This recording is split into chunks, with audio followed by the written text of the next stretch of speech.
สบายดีเนาะมื้อนี้ก็มีโอกาสนะจะมารีวิวปืนโล่ให้เบิ่งเนาะ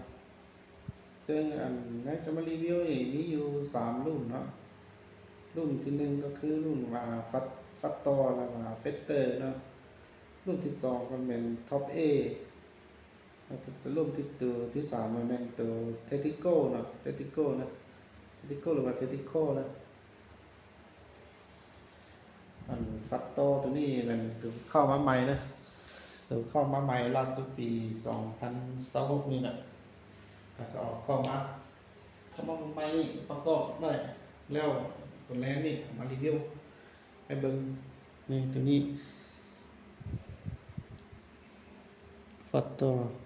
นี่เป็นตัวใหญ่นะตัวนี้นะติดมือตัวนี้นะอะไรมีเซฟตี้เนี่ยพับท้ายตัวนี้สามารถพับได้นะนี่สามารถพับได้อย่างนี้นี่สามารถพับได้นี่นะเป็นรุ่นใหม่ล่าสุดของปี2026เนาะเราตัวนี้เป็นเราตัวออกใหม่นะเราตัวนี้นะเรา40 เซนตัวนี้นะทื่อดีตัวนี้นะครับประกาศให้โอ้ทื่อดีสุดตัวนี้อันนี้ไปลองมาแล้วประกอบไปลองยิงมาทื่อดีสุดตัวนี้นะผู้ใดเอาตัวนี้ไปในบ่ผิดหวังแน่นอนตัวนี้นะ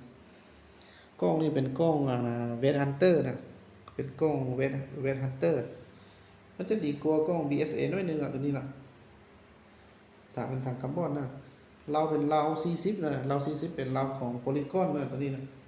อาการนี่แหละตัวเรานี่โอ้ที่ดีสุดอะไรยิ่งกว่าที่1%ว่าตัวเรานี่ขึ้นกับพึ่งยิ่งแหละอาการให้เราตัวนี้นะนี่มาไม้งามตัวนี้3,000 บาทนะตัวนี้นะนี่เขามาใหม่สุดเลยฟัดต่อตัวนี้นะสนใจก็ทำได้นะตัวนี้นะมันมีพร้อมซองให้มีแต่สุกเดียวได้ตัวนี้ตัวฟัตเตอร์นี่พี่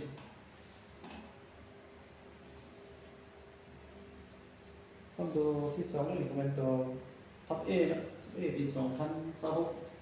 เข้ามาใหม่นี่ท็อปเอท็อปเอออนนิวปี2026พับไทยนี่ก็พับได้คือกันนะท็อปเอนี่พับได้คือกันมั้ยทีนี้เราเป็นเรา50นะเราอิทแอนแปลกนะแต่เรานี่ทางตัวนี้เป็นทางคาร์บอนนะกล้อง BSA งามนะตัวนี้นะ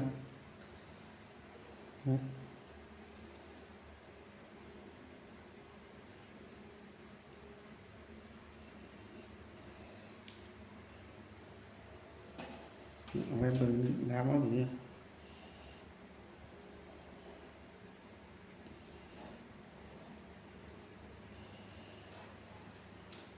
ตัวนี้เขาใส่ตัวเสาซีเวนนะตัวนี้ถ้าว่าผู้ใดสิเอาตัวแป้แวนก็ได้เนาะผู้ใดมักตัวแป้แวนเขาก็เปลี่ยนให้ได้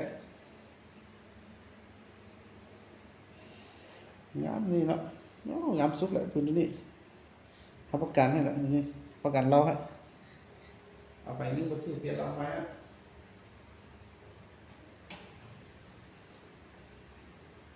ต่อไปเป็นตัว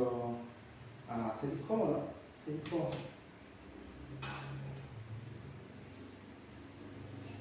นี่ตัวนี้เป็นเทนิโค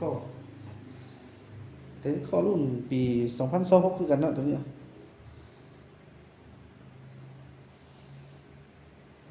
มึงรีวิวให้ตัวนี้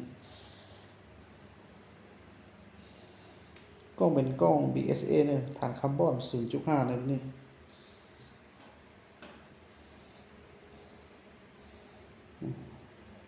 เราเป็นเราอิทแอนแปลกนะอิทแอนแปลกยาว50นะยาว50 เซนนะตัวนี้